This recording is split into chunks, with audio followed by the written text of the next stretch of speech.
ഇനി തിരുവനന്തപുരത്തെ CPM ജില്ലാ സമ്മേളനത്തിന് തുടക്കമായിരിക്കുകയാണ്. കൊടിമര ദീപശിഖ ജാഥകൾ ഇന്നലെ വൈകിട്ട് 6:30 തന്നെ വിഴിഞ്ഞത്തെത്തിയിരുന്നു. പ്രതിനിധി സമ്മേളനം രാവിലെ 9 മണിക്ക് കോവളം GV രാജ കൺവെൻഷൻ സെന്ററിൽ ആരംഭിക്കുന്നു. പോളിറ്റ് ബ്യൂറോ അംഗം MA ബേബിയാണ് പരിപാടിയുടെ ഉദ്ഘാടനമൊക്കെ നിർവഹിക്കുന്നത്. സ്റ്റെഫിൻ വിവരങ്ങളുമായിട്ട്. സ്റ്റെഫിൻ, സമയം 9:30 ഈ ഔദ്യോഗികമായിട്ടുള്ള കാര്യപരിപാടികൾ ആരംഭിച്ചോ?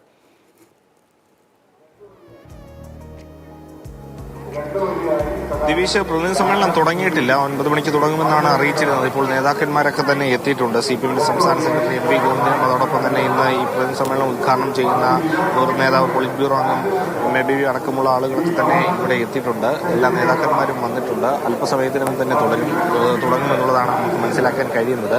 ഇപ്പോൾ അവസാനഘട്ട ഒരുക്കങ്ങളാണ് യഥാർത്ഥത്തിൽ ഇവിടെ നടന്നുകൊണ്ടിരിക്കുന്നത്. അല്പസമയത്തിനകം തന്നെ ഏതാണ്ട് ഇനി വലിയ കാലതാമസമില്ല എന്നുള്ളത് തന്നെയാണ്. എല്ലാ നേതാക്കളും വന്നിട്ടുണ്ട്. മുഖ്യമന്ത്രിക്ക് ഇന്ന് ഒരു 10 മണിക്ക് ഒരു പൊതുപരിപാടിയുണ്ട്. അതിനുശേഷം അദ്ദേഹം ഒരുപക്ഷെ ഈ സമ്മേളനത്തിലുടനീളം ഈ സമയം ക്രമീകരിച്ച് ഇവിടെ എത്താനുള്ള സാധ്യതയുണ്ട് എന്നുള്ളതാണ് നമുക്ക് മനസ്സിലാക്കാൻ കഴിയുന്നത്. ഇപ്പോൾ മുഖ്യമന്ത്രിയുടെ സമാപന സമ്മേളനം മാത്രമാണ് മുഖ്യമന്ത്രി ഉദ്ഘാടനം ചെയ്യുകയും ഇവിടെ എത്തുകയും ചെയ്തത് തിങ്കളാഴ്ചയാണ്.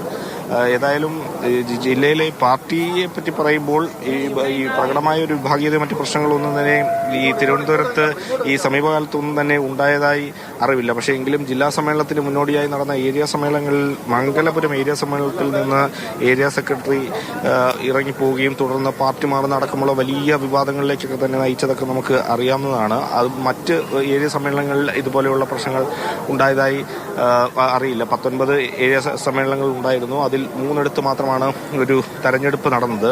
എങ്കിൽ തന്നെയും ഇന്ന് ഏതായാലും പ്രതിനിധി സമ്മേളനം തുടങ്ങുമ്പോൾ വിശദമായ ഒരു ചർച്ച ജില്ലയിലെ പാർട്ടിയുടെ കാര്യത്തിൽ, അതോടൊപ്പം തന്നെ സംസ്ഥാന പാർട്ടിയുടെ നിലപാടുകളിൽ, സംസ്ഥാന സർക്കാരിന്റെ പ്രവർത്തനങ്ങളിലെല്ലാം ഇന്ന് വലിയ ചർച്ചകളും വിശകലനങ്ങളും ഇന്നു മുതൽ തന്നെ നടക്കും. അല്പസമയത്തിനകം തന്നെ പ്രതിനിധി സമ്മേളനം തുടങ്ങും. അതിനുവേണ്ടുന്ന എല്ലാ ഒരുക്കങ്ങളും ഇവിടെ കോവളത്ത് GV രാജ കൺവെൻഷൻ സെന്ററിൽ പൂർത്തിയായിട്ടുണ്ട്.